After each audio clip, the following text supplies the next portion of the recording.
My name's Dawn, though most call me Mocha. I am a costume design student and cosplayer from Vancouver, Canada, who decided to take on a massive and accidentally extensive quarantine project.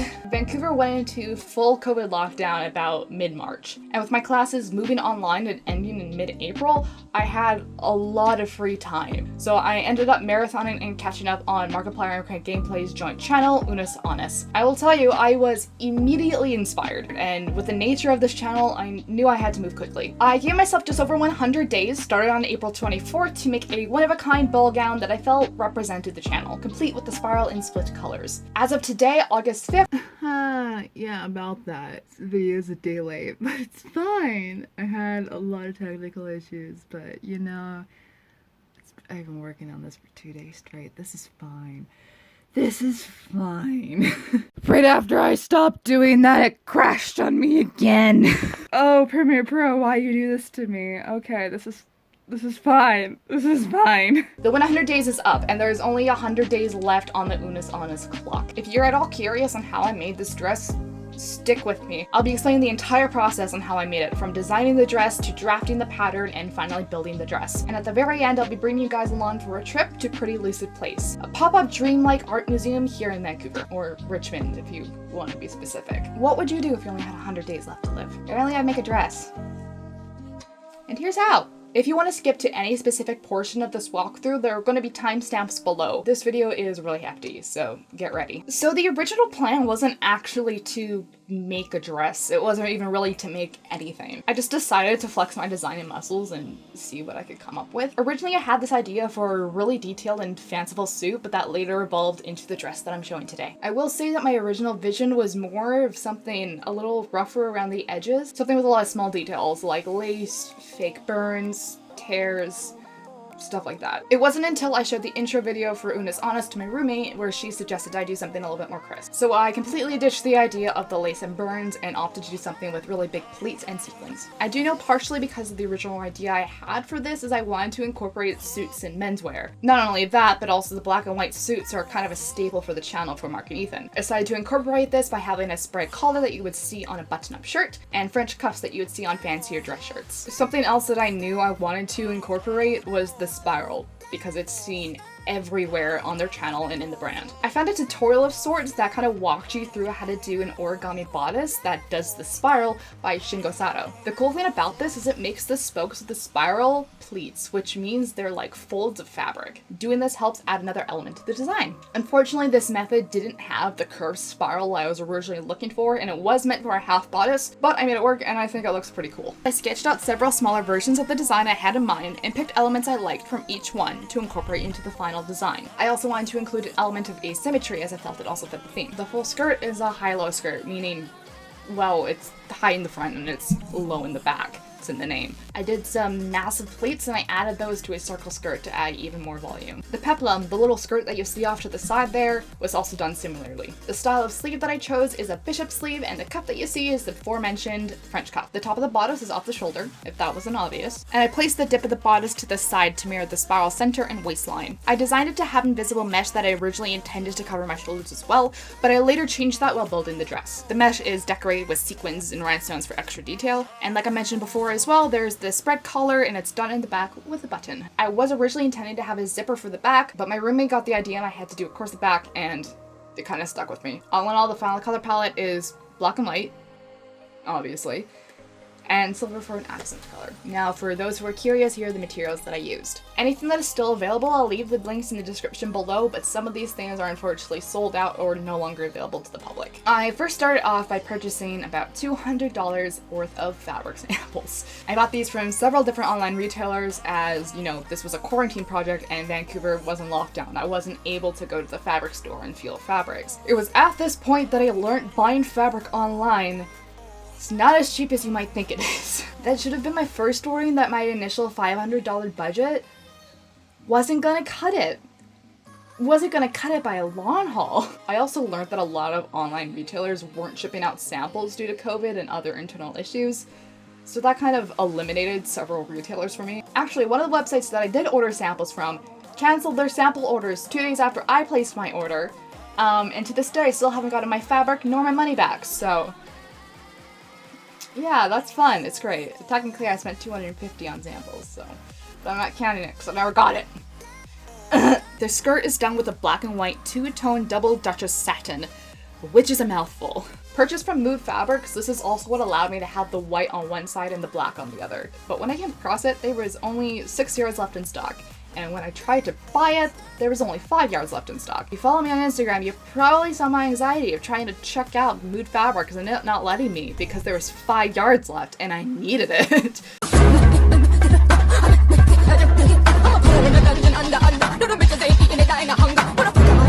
Turns out a 3x3 inch sample that I just had in my cart because why the fuck not, was the culprit. Apparently it can't be shipped to Canada. It's a tiny little piece of fabric. I got it though, that's all that matters. Unfortunately, this fabric is now sold out and it was a closeout, so it's not coming back. I ended up practically only needing the 5 yards, so I'm incredibly lucky that I ended up getting those. The material for the sleeves was a sequined organza purchased from Swatch On. This project was like the perfect time to finally buy from them since I've been following their social media for God knows how long now, and perfect timing was it. A few weeks ago from when this video is uploaded, I got an email from Swatch On saying they are no longer selling to individual sellers unless you want to pay a $500 yearly fee. So unless you want to pay that yearly fee, which granted the $500 is converted into store credit, so it's not a complete loss, it is unfortunately no longer available. The mesh stretch nylon I ended up not purchasing a sample for and just buying it directly off of fabric.com. The original intention was to buy one of the tools I got as samples from Swatch On, but I didn't like the tools that they gave me. There's nothing that had that stretch that I want and nothing that really matched my skin tone. The satin from the bodice was the same case as the mesh. I didn't like the samples that I had previously bought from either Mood Fabrics or Swatch On, and while I might have had enough time to place another sample order, I didn't want to risk it just in case. So with that, knowing I had the two-tone Duchess satin for the skirt, I went onto fabric.com and searched up Duchess satin and found a black and white. Not only was it technically the same kind of satin, the colors match perfectly. The boning for the bodice that I bought was from supply site, specifically their website corsetmaking.com. The lining is just a basic cotton sheeting that I bought from Fabricland from East Vancouver. I did originally buy some off of Mood Fabrics, but it never arrived. The website said it was still processing, it hadn't shipped out, I got no notification on it, and considering this was a couple weeks ago, I was thinking I need to get this done, like soon. So I took the hour-and-a-half transit out to Fabricland in East Vancouver to buy this fabric. 2 days later, my order from Mood Fabrics came in.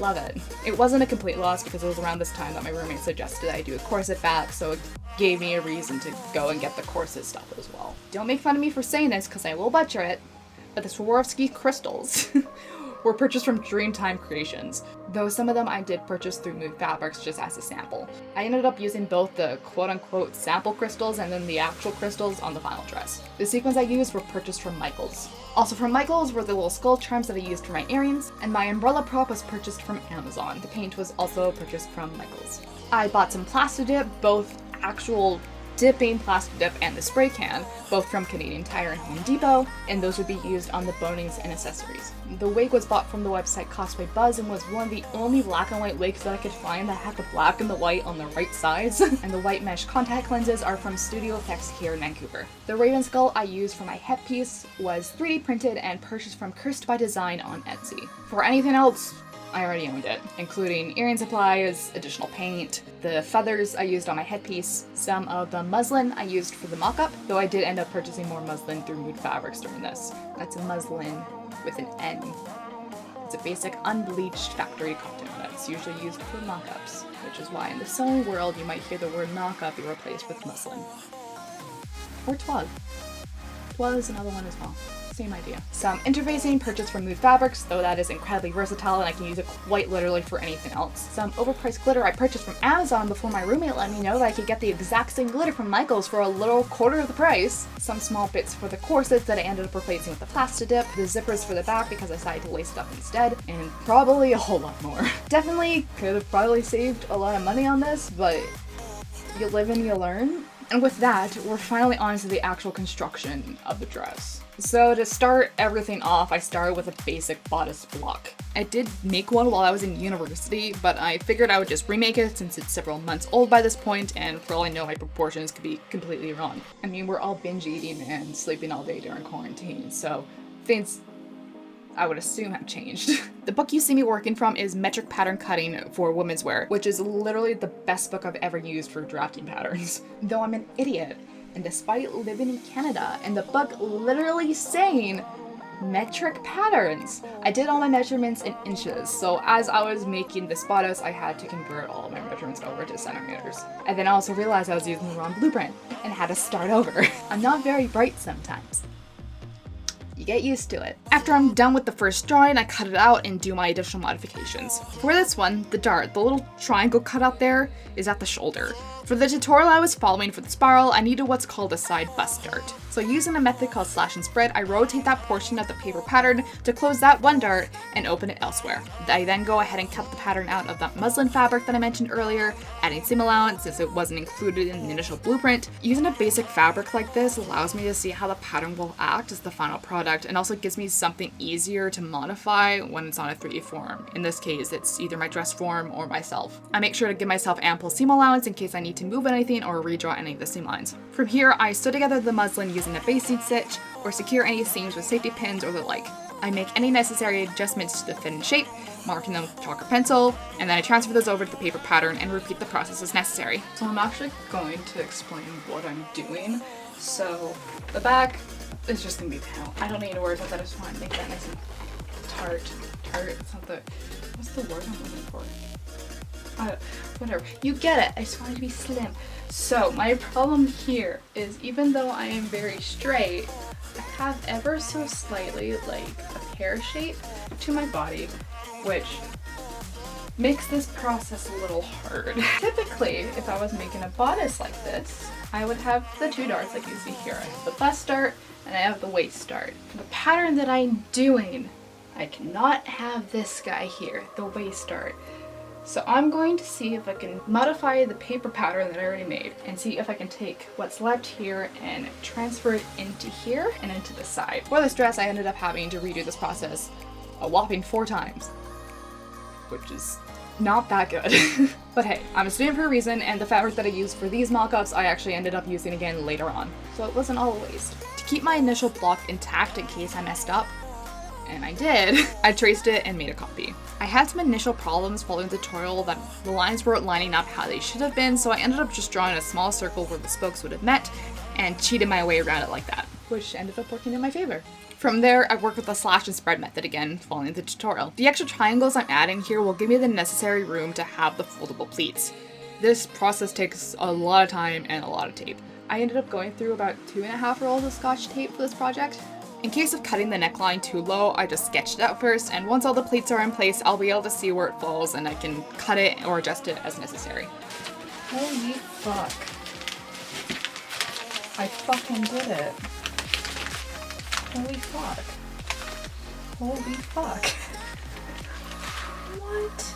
I then went through and indicated which books were to be black and which ones were to be white, and to make sure I had enough for the alternating colors. Thankfully, it was all good the first time and I didn't have to redraw it. Once I placed the paper pattern on my dress form to see how it looked, I knew I needed to incorporate another dart on the left side, as the pattern was initially only meant for a half bust, not a full bust like I was making. Tracing it out one last time on paper to preserve the first draft in case of future fuck-ups, I used this paper pattern to make the last of my style lines and to cut apart the individual colors. I chose this with the fabric down the center of the pleats where it would fold underneath itself. That way you would avoid seeing the seams in most places. So remember all those failed muslins from before? Well, I went ahead and used those to cut out my individual spokes for my final fabric mock-up. I wasn't paying too much attention to the gray lines as I was more focused on just recycling the material, and that could be something I can adjust before I get to the fashion fabric. I then forgot to draw some of my seam allowances and had to redo some. And after a couple more alterations, the mock-up was complete. I definitely had some issues with how the pleats were laying, but I ended up making it work by adding some additional fabric towards the bottom and fixing the pleats in some places. I made sure to mark down any final seam lines so I could transfer them onto my fashion fabric and went on to the actual dress. I added some 2-inch strips for where the sleeves would be. Now it's time to start working with the actual fashion fabric. I decided to take apart the bodice mock-up and use that as my pattern pieces. Considering it had been sewn and cut to best fit my form, I figured it'd be easier to go straight from fabric to fabric rather than take the time to redraft it onto paper. I drew my green lines on the bodice pieces while I had it set up on my dress form, and I'll be using it to stay parallel with the selvage. The reason a green line is important is so your fabric doesn't warp around the contours of a body. Have you ever bought a shirt and it feels like it's being twisted to the side despite the fact it might be completely straight? That's why. The grain is off. Most of these pieces already had seam allowance since I had already sewn the mock-up together, but I did add additional seam allowance anywhere I knew I needed it, as well as the quick paper drafts I made for the back panels. After the fabric has been cut out, I used tracing paper, which is practically fabric-safe carbon paper, to transfer all the full lines of the pleats onto my fabric. And after everything's been cut out and the lines have been transferred, I began to sew. I numbered each panel so I knew what order the pieces had to be in, and now that I'm working with the actual fabric, I don't typically have to worry about taking the seams apart. So I'm just going to use a regular straight stitch and back tack at the beginning and end. After sewing everything together, I fold the pleats back into the fabric and pin them into place. Once I know they're in the right place, I'll be pressing them to make sure they're as permanent as possible. Once I've done that, I will unfold it for a moment to serge the seams on the inside. The Duchess satin likes to fray very easily, and to avoid them from unraveling on the inside, I go over the raw edges and finish them with my serger, which also helps give it that factory finish, even though you're not really gonna see the inside. After I refolded everything for a second time, I went through and hand basted around the edges to prevent any stretching, warping, and to keep additional pleats in place. I also went in on the small bit on the inside to secure it as well. So the drafting of the line is literally the exact same as the bodice, minus the spiral. Because I had plans on adding boning to the bodice for stability, I needed to build the lining as needed. For this, I made a copy of the bodice block, and using the slash and spread method, I split the dart from the side bust between the mid armhole and the waist. Doing this will allow me to make a full seam from the top to the bottom, and to create the boning channel once it's sewn together. Once I had the pieces I needed, I grabbed cotton sheeting and cut 2 layers of the lining. This way I can sandwich the boning in between them. I decided I would cut the contour of the neckline on the lining after I built it and compared it to the bodice to make sure I wouldn't cut too short or in the wrong place. Same as before, I had to add seam allowance as the pattern didn't originally have any, and I also went in and cut a layer of interfacing for stability.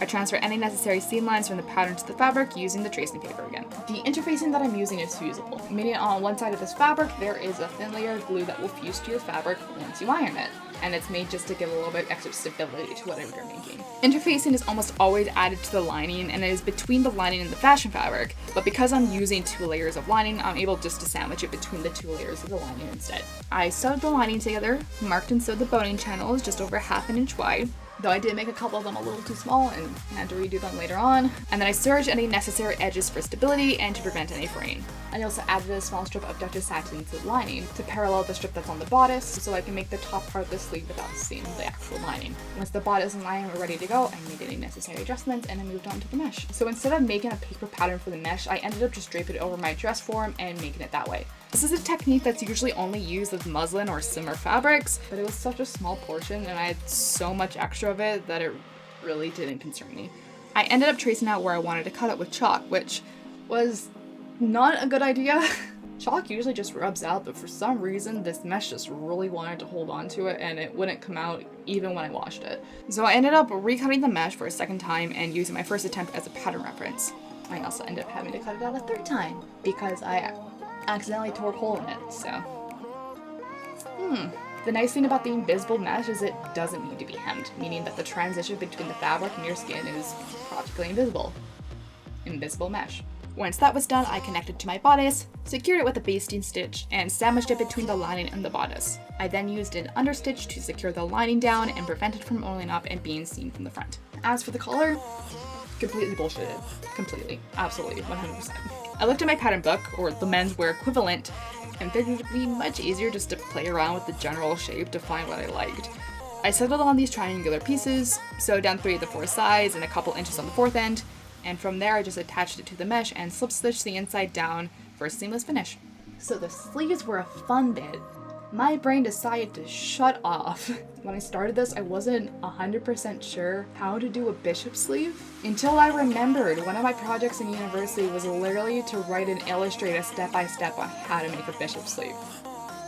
So I pulled out that project and I looked over it. Suffice to say, I spent 20 minutes struggling over a pattern that I technically already knew how to do. This process is actually quite simple. You just need to take a regular sleeve and use the slash and spread method. Again, you start to see how useful this technique really is.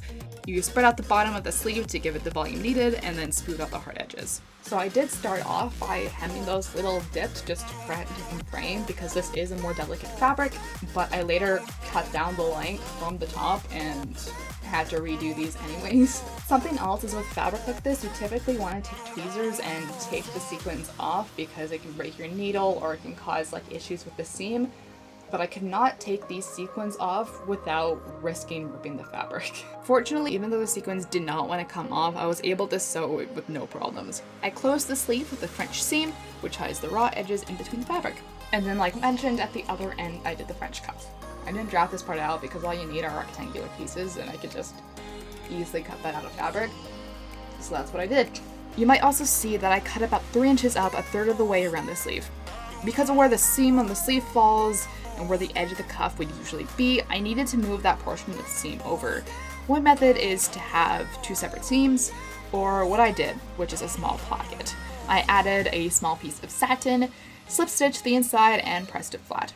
I cut out the rectangles from both colors of Victus satin, sewed up 3 of the 4 edges, and pressed one of the edges down to make it easier to slip stitch after it's been sewn. To help with the shape of the bishop sleeve, the bottom needed to be gathered. Easiest way to do this is just to sew a basting stitch and then gather it from the bobbin thread. With a little bit of work you can make it even, and now you have a gathered piece you can sew on. And attaching the sleeve to the bodice was done similarly to the cuff. Before the lining was fully attached to the bodice, I attached the sleeve to the off shoulder band, and the top didn't need to be gathered itself. So I thoroughly enjoyed working with the boning. I had never used actual steel boning before this point. I'd only ever used plastic boning, but I am so incredibly happy I decided to go with metal. Not only was it more stable and form-fitting, but it also helped prevent the sagging of the bodice and to hold the pleats in place. And that was something I was worried about once I got the dress finished. So there are 2 kinds of boning that I'm using here. There is a spun steel boning, which is the light one that you see here. It's a lot stronger and it's less flexible than the spiral steel boning, the gray one that you see with the twists. I used the spun steel for the back and side boning channels as they were shorter and would encounter less movement, and then I used the spiral steel for the bust and front as obviously I have boobs and they need to form around it, and it allows for more flexibility for breathing as well as the curved boning channel. After cutting those down to size, I used plastic dip to seal the edges to prevent any sagging or poking of the fabric once it was in place. Typically you would place the boning in the channels towards the end of the project, but for some reason I decided to have it in there the majority of the time I was working on this project. I'm dumb. We know this already. Once I knew for sure they were ready to go, I did a basting stitch across the bottom so they wouldn't fall out, and set it aside for the skirt later.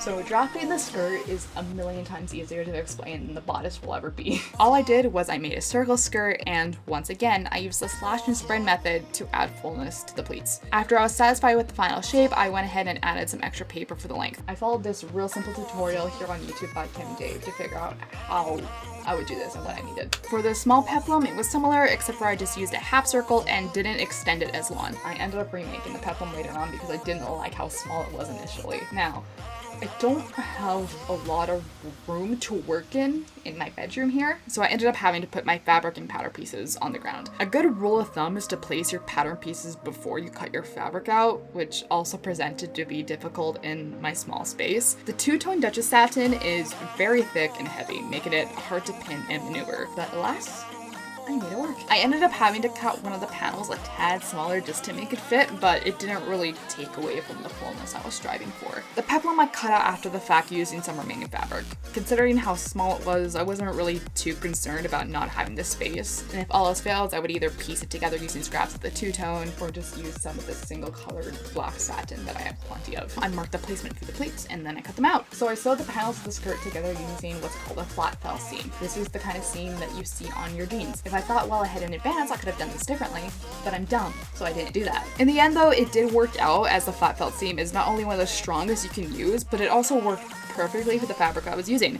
It hides the color from the other side of the fabric, meaning the inside was completely black and the outside was completely white. This fabric also doesn't fray easily. While the material is synthetic and my original plan was to take a lighter to it to melt the edges, in case it did fray, it was fine with just being left by itself, which took a weight off my shoulders considering the last few days I was really clenching to get this done. To connect the skirt to the bodice, there was a couple things I had to be aware of. The bodice also had that V off to the left side that I also needed to cut into the skirt, and that edge also had to line up with the edge of the peplum. I figured the easiest way to do this would be to set up my bodice and skirt on my dress form and trace where the skirt and the bodice overlaps. From there, I would base the pleats down again where I traced over so they don't fall out when I cut away the extra fabric, and then I did a couple adjustments to the peplum's pleats just so it would sit nicely at the point. Once that was done, it was super easy to sew the bodice to the skirt, with the exception of how weighty the dress was, especially the skirt portion. I serged all the edges to secure it, and then I slip stitched the lining to the inside of the skirt. Now was the time for the corset back. I both hand sewed and machine sewed the loops down to best hide the raw edges, and instead of cutting the loops individually, I just weave the satin cord in and out. While this does technically use up more of the cord in the long run, it does ensure that if one of the loops gets loose,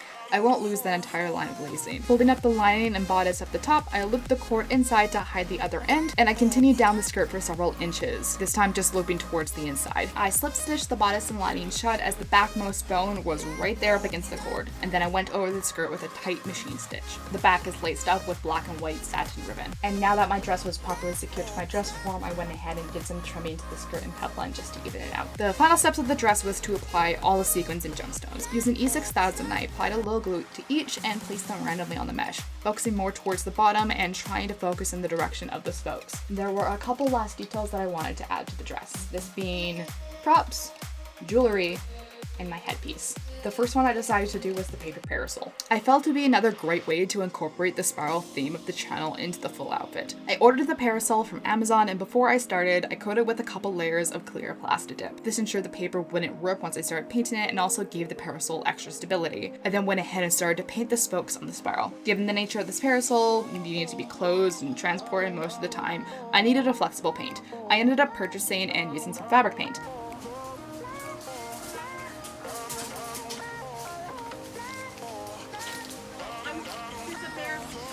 Yeah, I just saw that.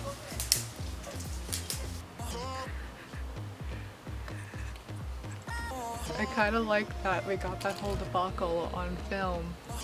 Yes, I ran back to get my drink solely because I was afraid the bear would come over towards here if I left the drink here. So, because he already went through our trash like 2 days ago. I think he's gone. Anyways, I think I'm good. I'm gonna go back to my project.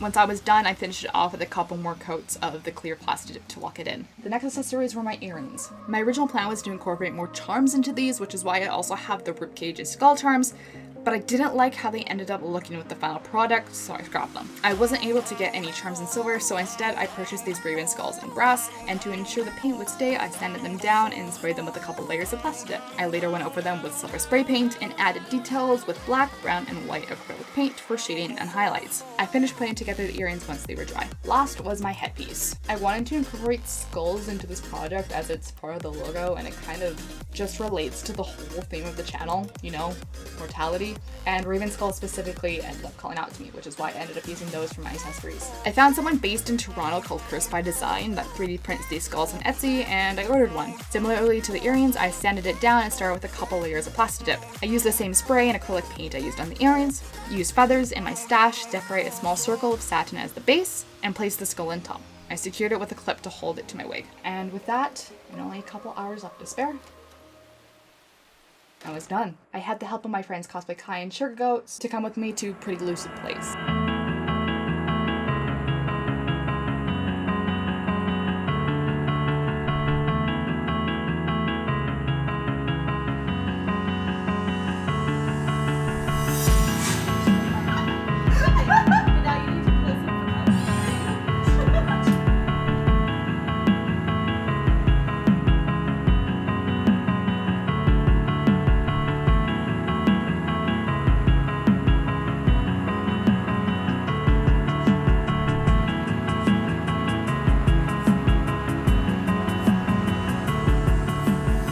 In the end, this dress cost me over 1,300 Canadian dollars, about $200 worth of samples, nearly $600 in fashion fabric, around $145 in crystals and sequins, and various other charges from $15 to $50 for any other little accessories or items I needed for this. Altogether, I have over 50 hours of progress footage, and considering I filmed most of it, but not everything, I spent upwards of 60 hours on this dress.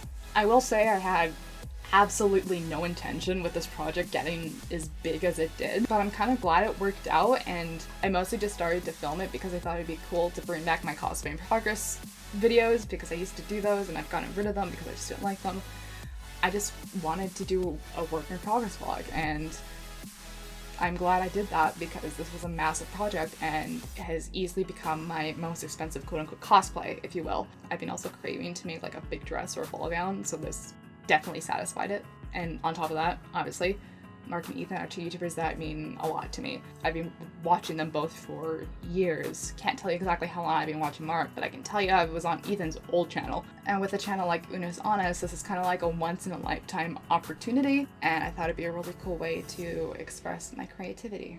So that's what I did. Once again, any of the materials that I used, you can find the links of them in the description below if they are still available. And all in all, I don't regret it. I got a cool ass dress now. If you are interested, I have some progress photos on my Instagram, and I'll be posting more of my photo shoot photos also on Instagram. I have a few TikToks filmed if you want to go check out my TikTok. And if you want to hear me ramble and rant, feel free to follow me on Twitter. That being said, I'll see you guys next time, whenever the next time might be.